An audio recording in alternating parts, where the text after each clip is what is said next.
out to the ball game. Take me out with the crowd. Buy me some peanuts and Cracker Jack. I don't care if I ever get back. Let's hear it. Root for the home team. If they don't win, it's a shame. But it's one who respect around and be all holding. Take me out to the ball game. Take me out with the crowd. Buy me some peanuts and Cracker Jack. Hi, folks. Talkin Baseball is back with Season 8, Episode 3. Yes, we soldier on. And it's called Baseball is Back. Baseball is back, everyone. When we left our last show, we had no idea how the contract negotiations were going to go, but they settled. They settled, they're back. Before we get going into the discussion, we'd like to thank our director, Debbie Lincoln, and our producer, post-production, Joe McLaughlin. Thank you very much. Standing by us, the valiant warriors that they are, dealing with us and our whims when we take to the air. Post-production is very important, Very in our important, show. yes. But baseball is back, ladies and gentlemen. When we left you a month ago, there were still some very contentious negotiations between MLB and the Players Union, and they settled. They're missing a couple weeks of spring training. The season's going to start a week late, but there will be baseball in 2022, a whole season's worth, all 162 games. That's right. That's right. And a couple of things that have changed. Of course, we lost our dear friend and announcer, Jerry Remy, and the Sox have announced that all the players will be wearing a number 2 Remy patch throughout the season. Throughout the whole season, in his yes. memory. Yes, and to compensate for that, they have announced a whole crew that will be taking his place. We don't know quite how the work will parse it out yet, because I'm assuming that Eckersley will be back for his share of games. But they've added Kevin Youkilis, Will Middlebrooks, Kevin Millar, yes, and Tony. It's going to be interesting, I think, because Maz's whole shtick is sort of the Red Sox stink and ownership stinks, and you really can't do that on the air when you're broadcasting for the team. So I'm really curious about how that's going to work out. He's just the Shaughnessy disciple. Yeah, he really is. Yes. And you know what? I think that's sort of a rating shtick, because when he was writing for the Herald, I don't remember him being like that.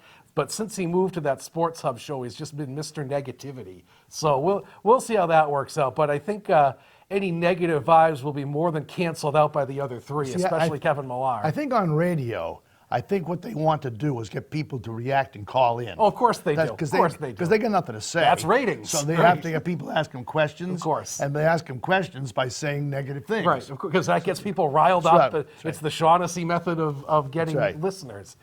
So no one can ever replace Jerry. Let's make that very clear. No. But I think this will be a good crew. Youkilis has already done a couple spring training games, and he seems to be getting his feet under him. He said he was signed for 50 games. Yes, right. So we'll see how that goes. And a lot of people might not know, Will Middlebrooks actually had his own podcast out in San Diego, so he has a little bit of announcing radio experience. And Maz has been on the radio for years, and Kevin Millar, of course, did intentional talk for a decade on the MLB network. Yeah. So they have a pretty good polished crew to bring on, I think. And again, we don't know where Eckersley falls in this whole thing, but I think there'll be some good 3-man booths mixed in. And those are always a lot of fun when you get 2 players who just kind of shoot the breeze and talk about their experiences. I think it'll be a good year in the booth. And that's what we look forward to. Yeah, that's right. Actually, there's going to be a strange little tweak in the schedule.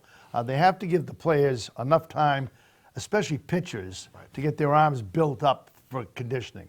A lot of guys could roll out of bed like Freddie Lynn or Wade Boggs and hit. Right, of course. So hitting is not what they need, but to have enough time to build up their arms to pitch 5 innings as a starter. Right, yeah, if that. Nowadays it's if that.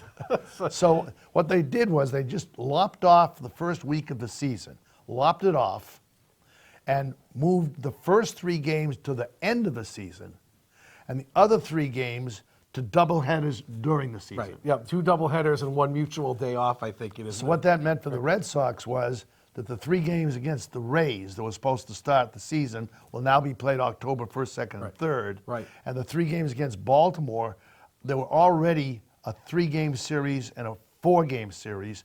Now there's going to be a 4-game series and a a five. 5-game series. And a random game in the middle of So they something got else. 9 games jammed into two long Oriole weekends. And guess who had tickets to the second game of the year? This guy right here. So now instead of going the first weekend in April, we're now going the last week in October. So we'll see if those games actually mean anything. They might. That might be a fun weekend. That's a hard trip to get. But my son's Boy Scout troop originally had a scout day at Fenway for that weekend, and now it's all the way in the fall time. So I'm assuming they're just going to keep the tickets the same. So he's going from cold to cold. Cold to cold, yeah, right. So we're going to have to bundle up either way, so it doesn't matter.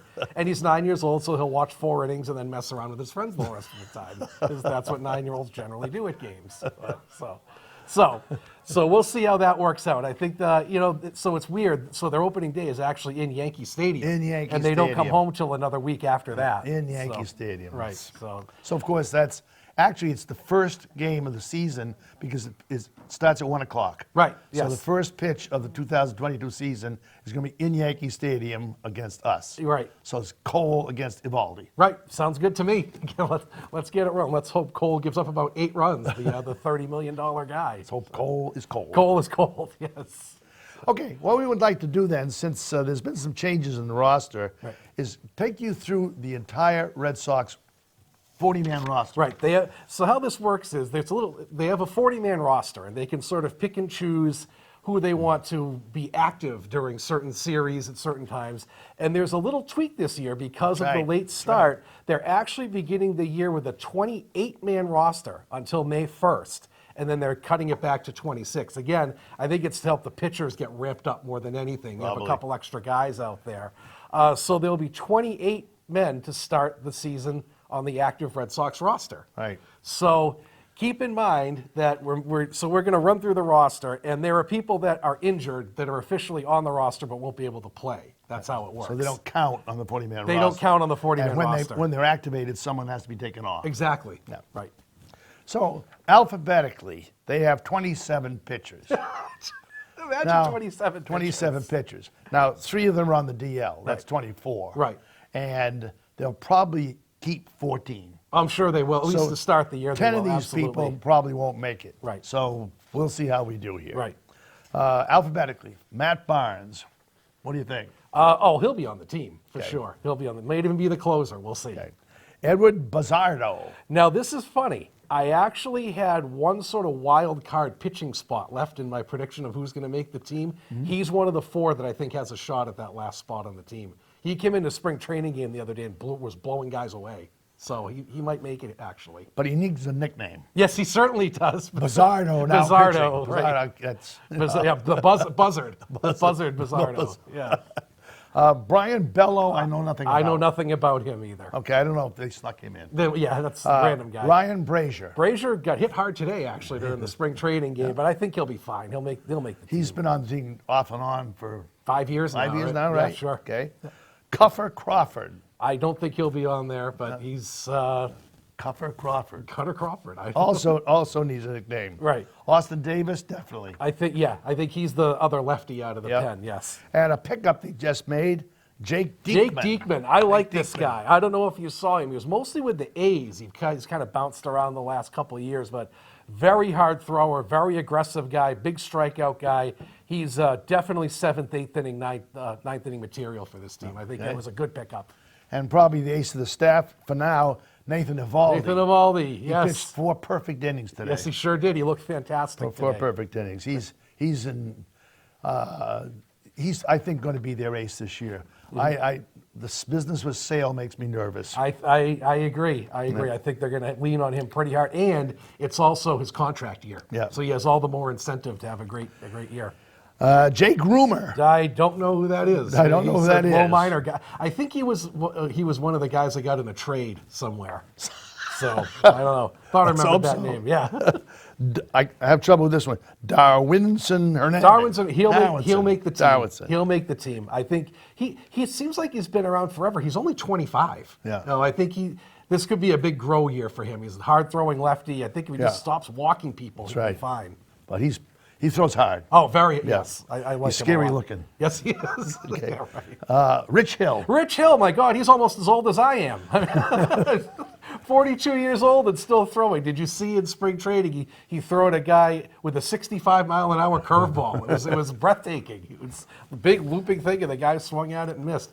He'll probably start the year as the number 4 or 5 starter, I think. Other than being a little taller, he reminds me of Bill Lee. Yes, he does. Just throw junk after junk. Lefty garbage. And coming in, especially after a hard thrower. Right. Yep. He's a lefty junk baller. He had a good year last year. Yes, and you know, the guys like that are fewer and far between. Everybody throws hard now. That's right. There are not a lot of Jamie Moyer junk ball lefties right. left in the majors. So the fact that he's still doing it at 42, good for him. And I love to watch guys tie themselves up with a guy like that. Right. You watch some guy swings for the fences and the curveball just kind of They swing the ball, hasn't got their second chance. Right. It's like the Bugs Bunny thing where he does about 4 swings on the way in. How about Derek Holland? They just picked him up. He was another maybe. He had some really good years with the Rangers, but that was about 10 years ago. I think he's in his mid-30s now. Mm-hmm. I think he's a bubble guy. I think he has a chance. I don't know. We'll see. Tanner Houck, for sure. Tanner Houck will be in the rotation to start. I think so, probably. Brian Matta? I believe he had Tommy John last year. He did he's too? Coming back from Tommy John. I'm pretty sure he's in injury rehab. You're not mixing him up with Matt Strom, are you? No. Okay, But Matt, no. Okay, I don't know him. No. How about Paxton? James Paxton, he's going to come back in the second half of the year, supposedly. Another Tommy John Here we guy. go again. Yeah, right. Here we go sort of again. like Sale was last year. Come back yeah. in July and August. Nick Pivetta, I think, is going to be their number 2 man. He will be. I think he'll be right there with Evaldi at the end of the year. I really do. And they just re-signed Hanson Robles. I think that was a good pickup. Yep. He was a solid guy for them down the stretch. He's kind of a stud down the stretch. He was very good. Then, of course, Sale, who cracked a rib throwing a ball, and we'll see when he comes back. Who knows? That's a suspect injury to me. Yeah. That's like Wade Boggs hurting himself taking his shoes with the off. cowboy boots, right? Or who was the guy? Was it Paxton Crawford who fell out of his bed and got his hand in a glass, supposedly, or something like that? I don't know. Well, Bob Stanley hurt himself carrying out the garbage once. No, that's right. A piece of glass was sticking out of it. That's right. So who knows? I mean, when he's on the mound, it's great, but man, Sale has just been so frail the last few years. Unbelievable. Oh my God. I wonder if he just throws so hard that it's such a strain on his body. All the great pitchers had tree trunk legs. Of course they do. Right. Tom Seaver used to hit his knee on the ground. Oh, yeah, right. Clemens was the ultimate. And that's where they get all their force from. Right. So it just doesn't come from their shoulder and their arm. And Sale is about 150 pounds. So he throws like a buggy whip. Right. And he can throw hard, but how long can your body sustain that? Right. So we'll see. Hopefully he'll be back. Then I won't even try to say his first name, Saramura. Oh, Saramura will be back, I think. He was pretty steady for them last year, too. How about Connor Seabold, who just got his lunch today? He got hit hard. I think he'll be AA, AAA starter. Hopefully in the future he'll be back. You remember where they got him? They traded Workman and Hembry for Seabold and Pivetta. I think they won that trade. Do you think? I think so. Especially they got Workman back less than a year later, and Hembry just signed with the Pirates a couple days ago. Yep, he's still around. I think Workman signed somewhere too. Yes, Texas maybe. I think. Yeah, either the Woo Sox. Yeah, the Woo Sox. Yeah, you think the Sox won that trade? I remember at the time up in arms, people were about, how can you trade 2 guys in the bullpen? Yeah, I guess Bloom knew what he was doing, didn't he? And then Phillips Valdez. Gray hair. Yeah, he does have great hair. He's another bubble guy, and he has that odd delivery. It must be really hard. He almost does like a sidearm kind of delivery. It must be hard to pick up the ball. And man, there were times when he looked brilliant, and other times he just got his lunch. He's a little guy. Yeah, he really is. Yeah. But there is no middle ground with him. He's either terrific or he's terrible. Yeah. Okay, Michael Waka.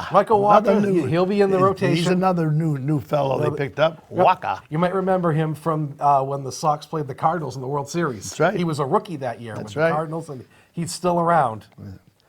Whitlock, Garrett Whitlock. He may be your closer. I don't know. We'll see how the bullpen shakes out. He's going to be a huge guy in the bullpen. I think he's going to be a huge guy on the team, period. Absolutely. Absolutely. He was a diamond in the rough, and he had a lot of good outings last year. In fact, MLB Network just had a poll. He was ranked as the 8th best reliever in the AL. Was he? Yes, that's where they had him in the poll. Yeah. So. They might have a chance. They might have to stretch him out and make him a starter. Right. Oh, they might have to, depending on how things go. If Walker or Hill can't come through. And the last one, Josh Winkowski. I have no idea who he is. He just pitched the other day. He was the guy that they got in the trade for when they traded Benintendi. He was one of the guys they got in the Benintendi trade. Okay. So that's coming to fruition. So there's their pitchers. Right. So I have Barnes, Brazier, Diekman, Evaldi, Hernandez, Hill, Houck, Pavetta, Sawamura, Walker, Whitlock, and Robles as locks. So that leaves one more because Paxton, Sale, and Taylor are starting the year on the injured list. What did Taylor do? He had a back injury. Oh. It was the same thing that was bothering him last year, unfortunately. So I think that last spot will come down to Holland, Bizzardo, Davis, and Strom. One of those four will get that last I'll spot. go with Davis. I would so. pick him too. Yep. I think it's good to have another lefty out there. Okay, catchers. Catchers, yes. Ronaldo Hernandez. I have no idea who Ronaldo Hernandez I think is. He plays soccer, doesn't he, Ronaldo? Yeah, right. Kevin Plawecki. Yes, he'll be back. He'll be back. Christian Vasquez We'll be back. and Connor Wong. He is the third string guy. Third string guy. The sort of the 95 guy. Well, actually, they can't say the 95 guys anymore because Worcester's down the pike, isn't That's it? right. So it'll be the Route 90 guy, I suppose. They may keep 3 catchers. They very well might, be, at Possible. least to start the year. Yeah. And like Evaldi, Vasquez is playing for a contract year this year. Yeah, that's Keep right. that in That's mind. right. So they have about 7 guys who are up for contract renewal. So a little extra incentive for those guys. But Vasquez is definitely number 1. Oh, for sure. And Plawecki definitely number 2. Now for infielders, Jonathan, I hate to say his name, Aruz. Aruz. He probably will make it, I think. I think so too. I think There's so. Christian Arroyo, Arroyo will make it. Bogarts, Well, yes, Dahlbeck. Bobby Dahlbeck may have a great year this year. He looks good in That's spring him counting training. on. He's crushed a couple balls. Devers, Yes. Jeter Downs. Oh, yes. He's played. Here's one I put on just because he's impressed me so much already. Ryan Fitzgerald. He's had a great spring He's so had 3 far. at home today, too. Yeah, he looks great so The far. one game they won 1-0. He hit the ball He out, hit the homer, of yeah. the state. Yeah, right. Now, who is Hudson Potts? I don't know who that is. I don't either. I saw him play the other day. I didn't know who he was. Any relation to Andy Potts? Ghostbusters, what do you want? I have no idea. They just had a huge pickup. Yes. This made headlines. This is why baseball in Boston has been excited now. They've just picked up Trevor Story Trevor from Colorado. Story, who was a What's the story on What's him? the story? What's the story, Morning Glory? Yes, Story was a shortstop for the Rockies his entire career, and the Red Sox signed him to be their second baseman. Well, at least for this year. Now, there's some little contract things. Bogarts has an opt-out after this season. Yep. So I think not only did they get him for a second baseman, he's insurance in case Bogarts walks for some reason. That's what they're all talking about. I think that was a terrific pickup. 6 years, 140 sounds pretty reasonable for a second baseman, given how the market was. I think that was a smart signing by Bloom. And it kept the Yankees from getting him. Yes, it did. There were 5 shortstops on the market, all excellent this year. And the Yankees got needed a shortstop, and they got They got none of them. None. None. So, ha Yankees. So that's a huge pickup, and he's won a couple Silver Sluggers. He's been on some All-Star teams, and he just announced he's going to have number 10 this year. Did he? Yes, he's going to wear number 10. So. Now, who did that used to belong to? 10 was Rich Gedman for a while. Who was it after that? Was Napoli 10? I think Napoli was 10 for a while when he was here. But I remember Rich Gedman as 10. And there's 2 minor leaguers. They signed Travis Shaw to a minor league contract. Right. He could be an up and down guy. Yeah, he will be. Send him down, bring him back. Send him down, bring him back. Yep, sure. And then Tristan Cassis is supposedly diamond in the rough. He's supposedly, come up. for 2023 or 24, he'll be their first baseman. Yeah. That's what they're hoping. So need a season or 2 of grooming down in the minors, but he's... We'll see how he does. Some people say maybe by July and August he'll be out. right. No, Yep. We'll see. You never know with the kids. Some pan out, some don't. Okay, outfielders. We got Jackie Bradley Jr. Jackie is back. Jackie is returned. back. So this is an interesting signing because what they did is... Jackie's back. Yeah, Jackie is back. So they traded Renfroe to the Brewers and got Bradley and 2 minor leaguers in return. And I think the trade was more for the minor leaguers than for Jackie Bradley. But what it does is we've all talked about this. The huge Achilles heel of last year's team was the defense. And Bradley goes a long way towards helping that. Even if he's a sub at the end of the game, the Sox defense was just brutal last year in the outfield. And he goes a long way towards solving that problem. So, you know what? The Sox are going to get enough runs anyway. Hit him ninth on the days he starts. Forget it. Do you think you play him in center or right? I think they're going to start him in right. Yeah. I do. I think they'll probably have Kike start in center, at least for the beginning of the year. We'll see how things shake out. Yeah. But I think he'll start in right field, I think. He had a terrible year with Milwaukee. He really did. Yeah, a terrible year. Awful year. Hopefully he'll figure out, and if he hits 250, I'll be happy with that. No, so, let's hope. Yeah, let's hope he's back to where he was. Another kid I really like is Jared Duran. Right. And I think he's a 2023 guy. Yeah. I think they are going to let him get a little more experience in the minors, and then he may take that right field position. Yeah, he played some last year. He did. Yeah. He's got some speed. I think he needs a little bit of work with the bat, but I think a year with the Woo Sox will certainly help that. Sounds weird to say Woo Sox, doesn't it? Instead of Paw Sox. It's a terrible name. The Woo Sox. Kiki Hernandez. Love him. Right. Love him. So he'll be in center field, I think. Right. And he actually had a very good year last year. I'm happy that excellent year. Yes. JD, I think probably going to be a full-time DH. Absolutely. Absolutely. They don't need him in the outfield. Well, right. Well, we'll get to the rule changes later, but there's a reason he doesn't even need to play the field anymore. That's right. Which we'll get to later in the show. How about Jason Rosario? I have no idea. I think he's the one they removed to make room for Story. I think they just announced that today. Is it? Yes, I'm pretty sure he's the guy they moved. I wasn't sure because Story wasn't listed on the roster. Right. Then Alex Verdugo. Love this guy. Love Verdugo. Put him in left field. Play him every day. He's a huge spark plug for the team. He always busts his butt. He's always there, cheering on his teammates at the top step of the dugout. I love this guy. I think he was worth it for the trade, for the Mookie trade, just to get him, because they were going to trade Mookie anyway. They got an everyday guy in return. So we've just been informed that also wearing number 10 was Coco Crisp, if you remember. Coco Crisp. And Bob Montgomery. Yes. And was it Dickie Goodman? No, not Dickie Goodman. Billy Goodman. Not Dickie Goodman. Billy Goodman. I used to love Billy Goodman. Yeah. He played first and second base. Yeah. He won a batting title over Ted Williams. Yeah. And Lefty Grove also wore number 10. Right. So there's your number 10 history for you right there, folks. That's right. Our producer and directors out there keeping us informed. See, they keep us on top of things. See, information at the touch of a button. Welcome to the 21st century, folks. On live TV, we can get you information just like that. They just picked up Bob Ref Snyder, too. You remember him? I do. He's sort of like a Bradley, like a defense-first guy. Yeah. He's a center fielder, backup, fourth, fifth outfielder guy. He was with Tampa Bay, I think, wasn't he? Yes, he was. Yeah, right. And the last one, Franchi Cordero. Franchi is back. Franchi's back. It's a minor league contract. He's so frustrating. I wish there was a way that they could just figure out a way to get him like 200 at bats somehow and see what he can do. He's yo-yoed back and forth from the majors to the minors, and they switch positions and stuff like that. I just don't see where they're going to fit him on the roster now with all these guys they have. I'm not sure where he's going to end up. Well, there's always the big black cloud of injuries. Yes, you always have injuries. I think the Woo Sox are going to be strong. Oh, yeah, for sure. They've got a lot of these guys really are pretty good ball players. Right, exactly. So I had, for the guys making the team, Vasquez and Plawecki are obvious. Story, Dahlbeck, Devers, and Bogarts is your starting infield. Yeah. JD is your DH. Verdugo, Hernandez, and Bradley are your outfielders, which leaves three guys.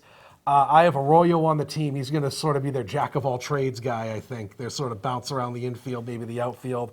Arauz, same thing. Well, you need at least two spare infielders, right, and at least one spare outfielder. Right. So I think Arauz is going to be the other spare infielder, and then I actually think they're going to keep Duran to be the other outfielder. I wouldn't be surprised. I think they're going to do that. Yeah. So, and again, this may change. This is based on a 28-man roster, not 26. So somebody may get cut before May 1st, but at least to start the year, we think these are the guys who you're So these are the people to look for, folks. Yep. That's what you see. So what we both decide to do was to make what we felt would be the starting lineup for Game 1. Yep, starting lineup. So Jake, go ahead and tell me yours. See how I coincide. Let's see. So for starting opening day, I have Vasquez, Dahlbeck, Story, Bogarts, and Devers.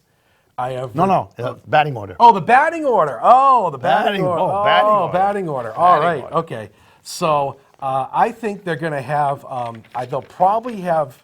They may have Verdugo lead off actually, or Kike Hernandez. I would have Hernandez lead off, and then I would have Verdugo, and then the power guys, JD and Bogarts and Story. And JD second? and Devers. No, third. And Who's second? Oh, second, I have Hernandez second. I have Hernandez and Verdugo leading off 1 and 2. Okay. Interchangeable.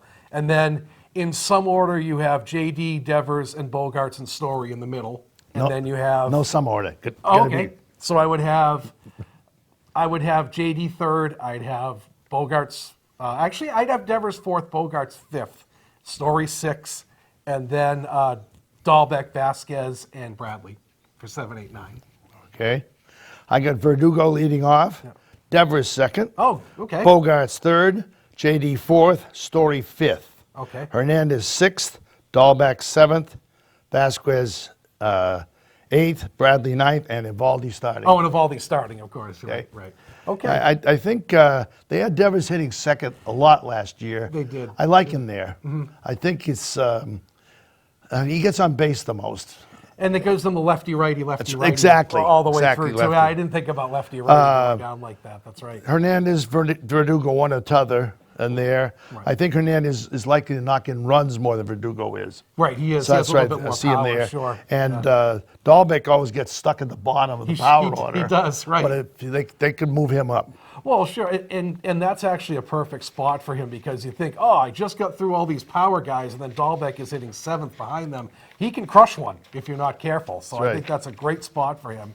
And then Vasquez, I like him as a catcher. He had a really off year offensively last year, and but of course they were hitting him sixth and seventh at times. And I don't think that's really a spot for him. I see him as a number 8 guy, and then put Jackie at the bottom, and go from there. And I think I'm really torn about who they're going to go with as closer. I think they might start with Barnes, but I think Whitlock may take over depending on the circumstances. We'll see how it goes.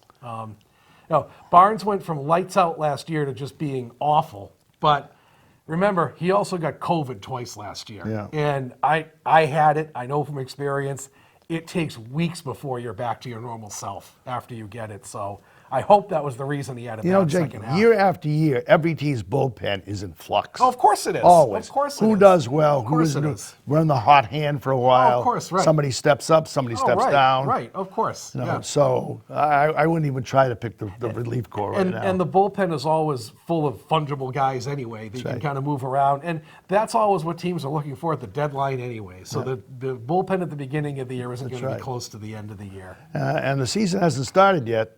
There still could be some movement. Oh, of course. And there could be, as we say, injuries.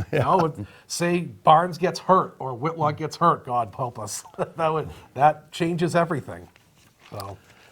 So that's our squad. So there you go. That's the team for squad. 2022, ladies and gentlemen. 2 weeks, April 7th, 1:05, Yankee Stadium. Actually, it's the first pitch that'll be thrown in the major leagues Yes, this it will. year. Yes, the very first game. So So tune in. I believe MLB Network or ESPN. I think they all have it, don't they? It'll be out somewhere.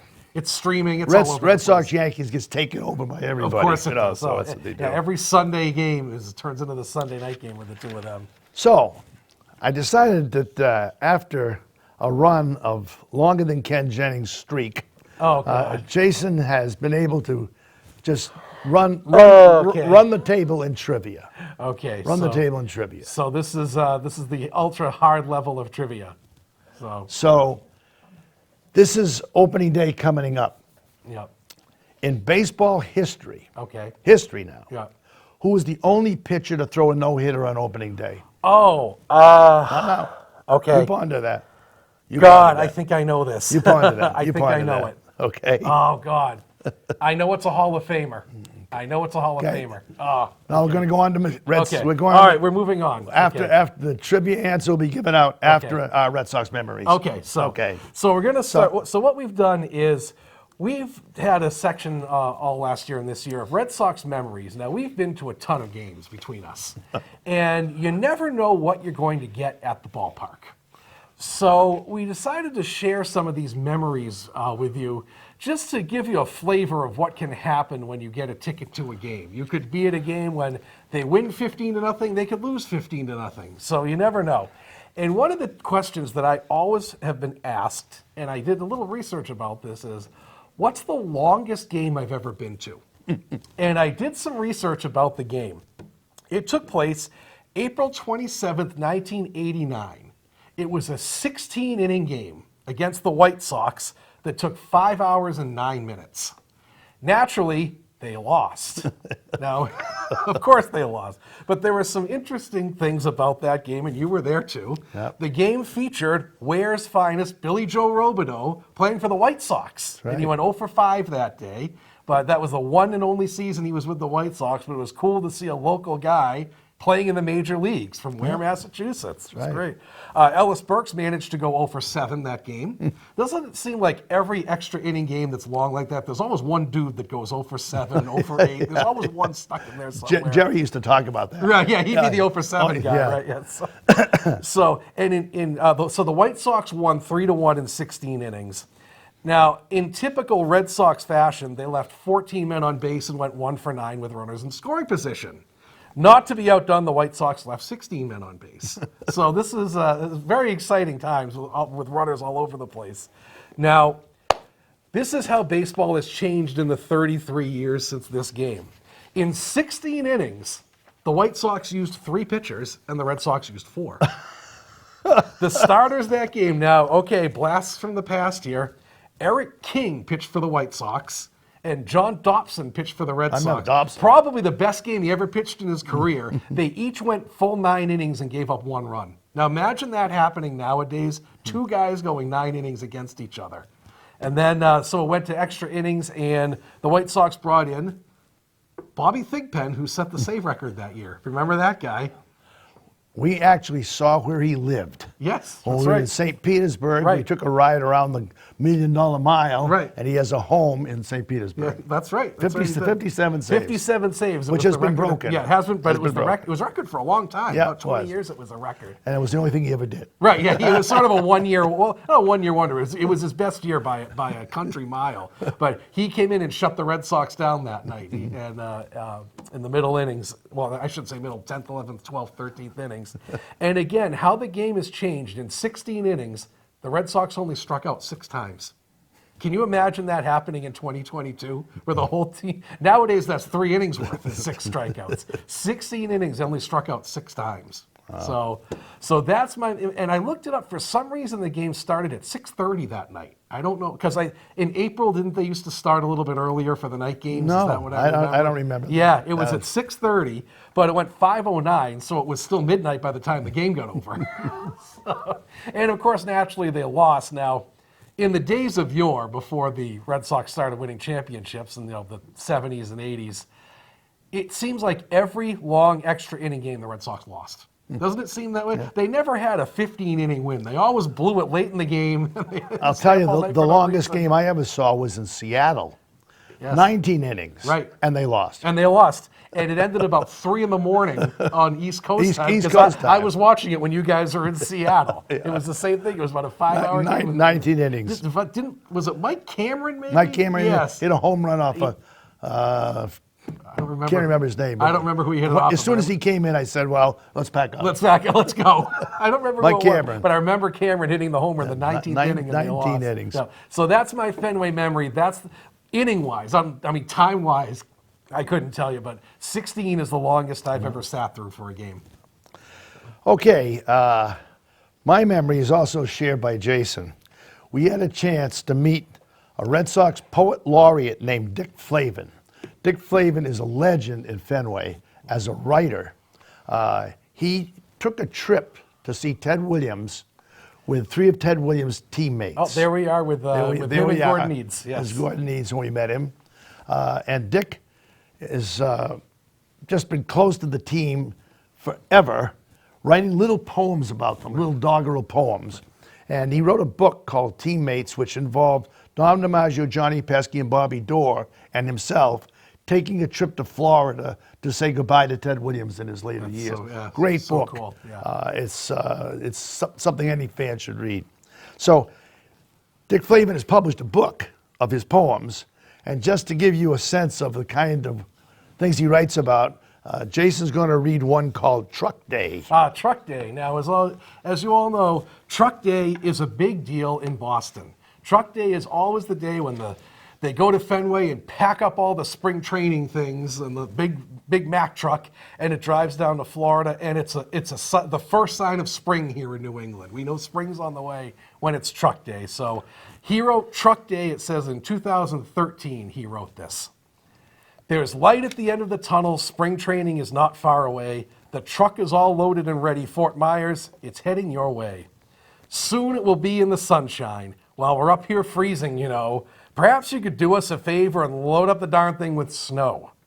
The winter has dragged on forever. Enough with this frozen Fenway. Get trucking on down to spring training. We're ready for baseball, I'd say. Bon voyage, adios, see you later. Make tracks, move it out on your way. When you come back, bring sunny weather and be here by opening day. So Great. That's terrific. That's- That sums up Truck Day in one shot. Who doesn't feel like that at this time of year? Especially Truck Day is the first day of spring. And speaking of truck, I just heard from the truck, it was Jeff Fassaro. Jeff Fassaro gave up that 19th home run. That's right, Jeff Fassaro. It's great we have a truck to help us out. Yes, we do. Yeah, thank you for the people in the truck. Thank you. Well, this other poem is about maybe the most memorable moment in Red Sox history. It's called Roberts Stole That Base, written in 2004. Of course, amazingly. of course. And it's a takeoff on another poem, which you may have heard. Yeah. The outlook wasn't brilliant for the Beantown Nine that night. Down 3 games to none, 9th inning, end in sight. So to that stricken multitude, ignominy beckoned. Then pinch runner Roberts made a dash for second.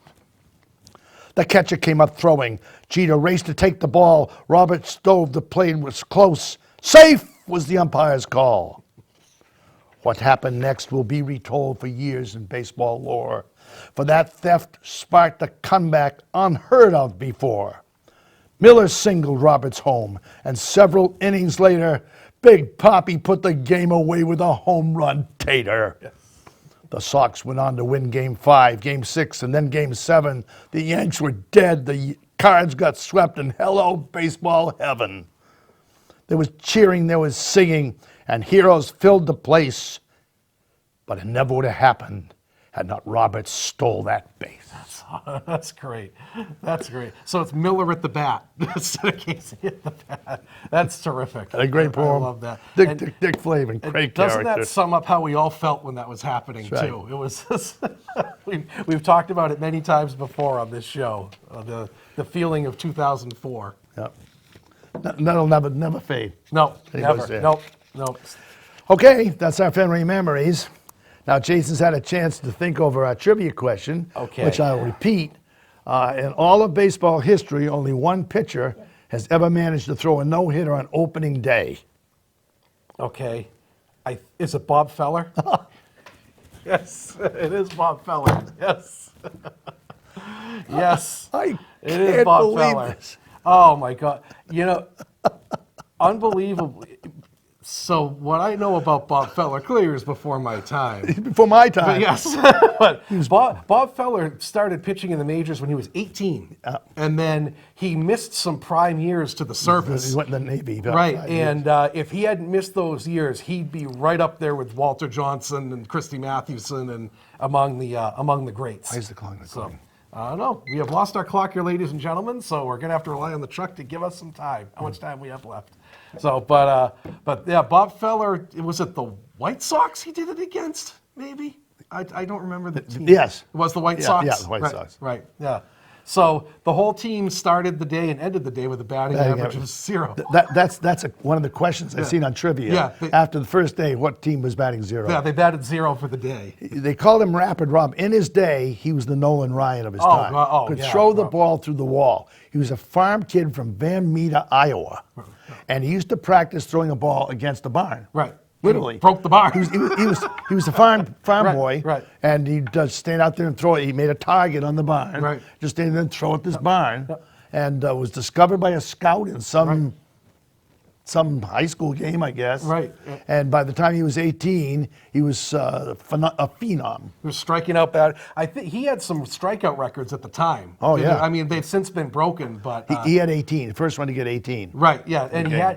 he had over 300 strikeouts several times Yes, yeah. in his career. Rapid Robert. Yeah, Rapid That's what Robert. they called him. And he was with the Indians his whole career, or Guardians now. I'm sorry, now it's Yeah, the that's right. Guardians, but he was Cleveland his whole career, Yeah, yeah. I believe. Yeah, Right. he was. So, He just passed away. yes, he did. He was Yes. 92. He did. As far as I know, he holds the record for signing the most autographs of anybody. Does he really? He went to every possible convention. Did he really? And signed autographs. Oh, that's cool. Probably made more money than he made in his salary. Oh, I'm in sure those he days. did. Oh, I'm sure. Yeah. But Make up for he it. did spend 5 years in the service. Yeah, and that's like the Ted Williams what could have been. You know, Yeah. 5 prime years lost in the right. service. Imagine what his numbers would be right now. Yeah. So, In but fact, I think he was one of the first to sign up. I think that Yeah, sounds yeah, right. He was one of the first to sign up.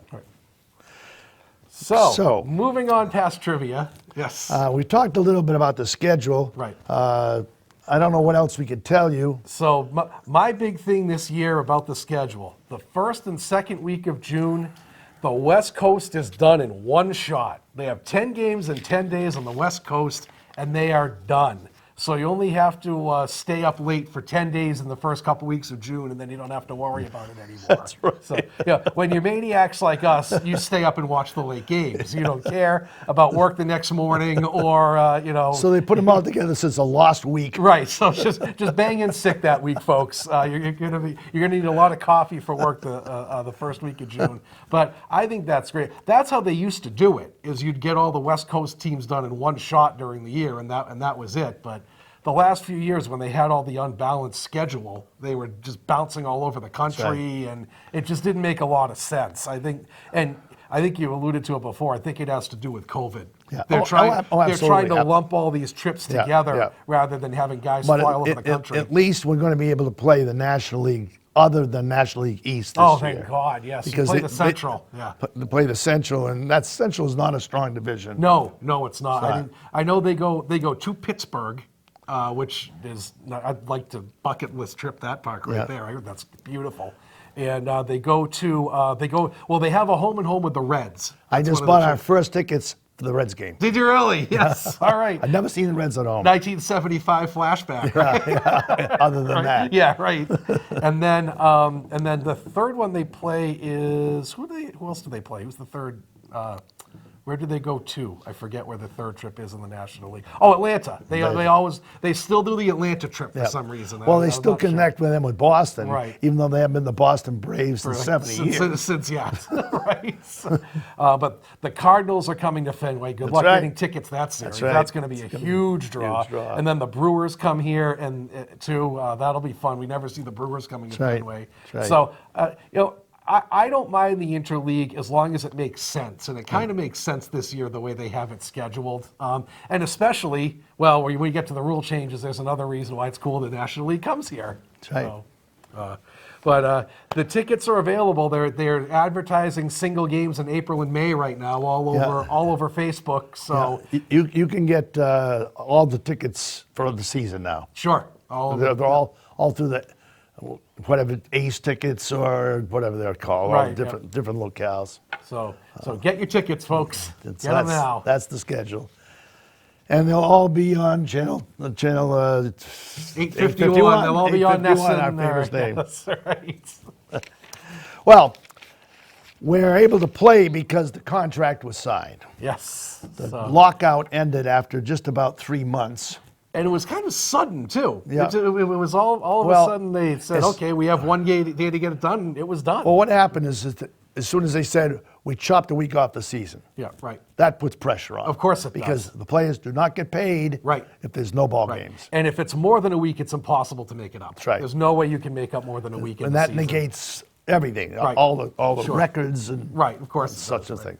So they finally came to an agreement, and we've got not everything that they talked about, because a lot of the things about compensations and Oh, the draft drafts picks, and everything, they're a little too, your eyes would glaze over, and honestly, I'm not sure we even know the ins and outs of all of them. I don't think they do. No, I don't think they even know. But the big news, for me, the all-time 50 years in the waiting news, is that there is a universal DH. Yes, finally. No longer, Finally. no longer we have to watch Randy Johnson back. Right. We've been saying it since the opening days of this show that the National League, the National League and a league in Japan were the only professional leagues in the world that didn't have a DH. So enough with the tradition nonsense. Get the pitchers out of the batter's box. Get the DHs in there. Nobody pays to see John Lester hit. No. Nobody pays to see Nathan Eovaldi hit. They want to see Big Papi. They want to see JD. And I've been saying all along, you can prolong the life of stars. Oh, for sure. When they can't run, but they can still hit. Well, Big Papi, prime example. Yeah. Papi had an extra 3 or 4 years of his career because he was a full-time DH. Ted Williams could have played till he was 45. Oh, God, absolutely, you know? absolutely. Some of those old stars that had to bat, right. I mean, had to play in the field, I mean, had to quit early. Sure, of course they did. Had sure. something wrong with them. Right. Well, and of course, well, take Rich Hill, for example. Does anyone want to see a 42-year-old Rich Hill dig into the batter's box? And of course not. They I get don't want hurt. to see that. Of course they do. Of course they do. So. I'll never forget once we were at a game in Houston, and I was making fun of the fact that pitchers were batting. Yeah. The guy in front of me turned around and he said, "This is true baseball. Yeah, this is right. true baseball." Yeah. I said, "True baseball was when you could hit the guy on the bases and Right. count it as an out." Exactly. How true back do you want to go? Exactly. Yeah, it's all perspective. Do you want to go back to the days of wool uniforms? Do you want to go back to the days of it was 16 teams on the East Coast? Oh, let's have spitballs again. Yeah, right. I know, right. Let's have the game played with all white guys. You know, I mean, like how far back do you Sacrifice wanna flies go? didn't count as RBIs. Right. Exactly. Right. I mean, come on. So the game evolves, and right. and you have to be on top of that, and it's also, I think, MLB is always desperate to get a younger audience. That's right. And the younger audience does not care about pitchers hitting. They want to see a DH. They want offense. And especially in this day and age where where the pitcher has all the advantage, I think you need all the offense you can get. That's right. So we're 100% all for that. Always have And for been. 7 years, they said, what great strategy National League managers please. have, because they have Please. the double switch. The double switch. Double yeah. switch. Oh, good. Yeah. The double switch belongs on the lights. Yes, right. Yeah. So we're on the edge of our seats with that 6th inning pinch hitter decision you made. That was. Boy, let's see Eric Bruntlett take 3 strikes in a row and go sit down. That's Essentially, it fascinating was a baseball. series of pinch hitters. Of course it was. That's all. Of course it was. So the National League had 1 extra bench guy. Big deal. So that's gone. Yes, finally. The other thing that's gone, which was put in just because of COVID, was the 7-inning doubleheaders, which weren't even necessarily doubleheaders. There was split doubleheaders. Yeah, right. So you had one 7-inning game in the afternoon and another one at night. Right. So 2 separate admissions. So you get to see 7 nights of a game. Right. But you didn't pay 7 nights of the price. No, did you? you didn't. paid full price. So It was so weird. The 6th inning, the closer was up. I remember that. I was listening to the game. I remember they had a doubleheader against the White Sox. Yeah. And they brought in Barnes in the 7th inning. I said, what the hell are they doing? Oh, yeah, the 7th is the last inning. Oh, yeah, I forgot.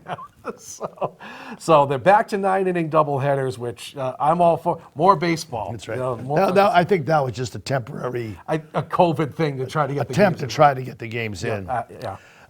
The thing they have kept, but not apparently for keeps, is the 10th inning runner on second base. Just announced yesterday, actually, that they were bringing it back. See, we get you the most up-to-date facts, people. We really work hard to get up-to-date material. In a month, it won't be so up to Right, date. Watch it now. Right, watch it now. But they are bringing back the runner on second base to start the extra innings, just for this year. Yep. As of now, it's just for this year. But what that means is, starting in the 10th inning, a team has a runner on second base. And you just go from there. And, I was thinking about this. This is something that people can't have it both ways, because you hear a lot of complaints about, the game now is just home run, walk, and strikeout. Okay, well, if you're a relief pitcher and you already throw 95 to 100 and you have a runner on second base, do you think you want the guys to make contact? Of course you don't. You're going to try to strike everybody out.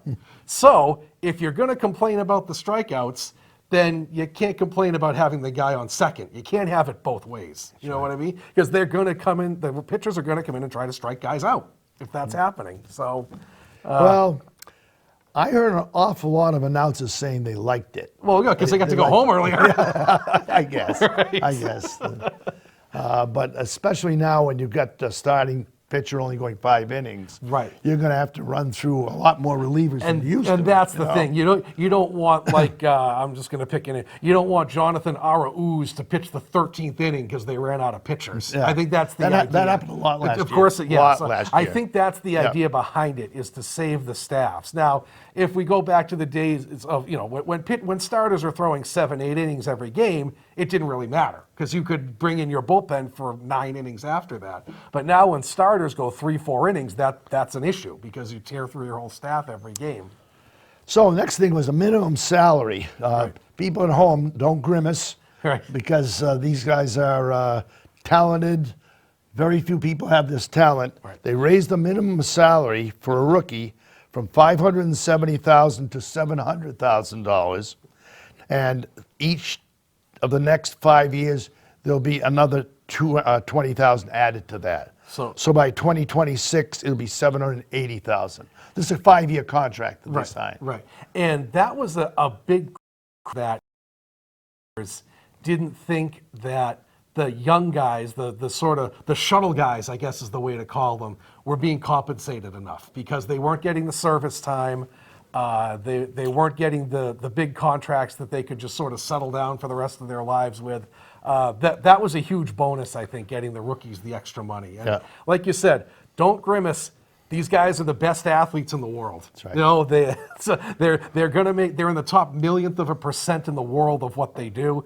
And guess what? They generate billions of dollars too. That's right. So they're worth the money they get And paid. the careers, as we always say, are short. The careers are always short. You never know when your career could be over. Jonathan Arauz may only last 1 year. Yeah, right. You never know. only Right. lasts 1 year. So cash in while you can get it.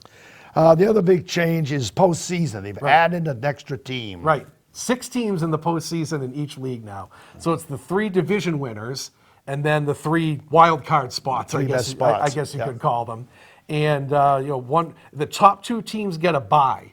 So the 3 plays the 6 and the 4 plays the 5.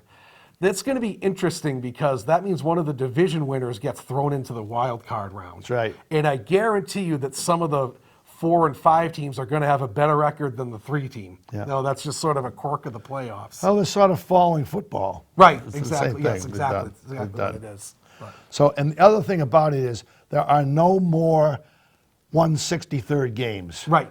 So that famous game, Bucky Dent game, can no longer happen. Right. I don't think they announced what it is yet, but there is a tiebreaker process. If Right. 2 teams tie for first place at the end of the year, there are various processes: who's tallest, who pays the commissioner the most, whatever it might be. Right. But there is a system. Yeah, there is something's in play. We'll figure that out when they announce it. So those are pretty the key things that have happened. Right. And we're running low on time, so I want to tell a joke. Okay. All right. We haven't enough jokes on this show. No, well. I heard a good baseball joke the other day. 2 old timers were at the Hall of Fame exercises, and one said to the other, when you pass on, I want you to come back and tell me what heaven's like. Come back, let me know what I have to look forward to. So a couple years later, one of the fellows dies, and sure enough, he comes back to tell the other guy what heaven's like. He says, I can't wait to hear what you got to say. What is heaven like? He says, well, I got good news and bad news. The good news is there's an all-star game played up there every day. You get to play with Hank Aaron, Jackie Robinson, and Babe Ruth. He says, well, great. What's wrong with that? Well, the bad news is you're the starting pitcher tomorrow. Outstanding. Outstanding joke. Awesome. I love it. I love it. That's great. Okay. That's great. So on that note, All right. we'll see you on. Take care. We'll see you we will see you when baseball has started. Next show. Next show, we talk about actual on-the-field play, which is what this show's all about. Right. Exactly. All night, right, folks. Take care, folks. See you later. Take me out to the ball game. out with the crowd. Buy me some peanuts and Cracker Jack. I don't care if I ever get back. Let's hear root for the home team. If they don't win, it's a shame. For it's 1, 2, 3 cycle out and we all holding. Take me out to the ball game. Take me out with the crowd. Buy me some peanuts and Cracker Jack. I don't care if I ever get back. Thank you for watching another outstanding program provided to you by Lunenburg Public Access. We're here to serve the community. Lunenburg Public Access is always looking for volunteers to help record town events, high school sports, and town meetings. Please consider helping us out today.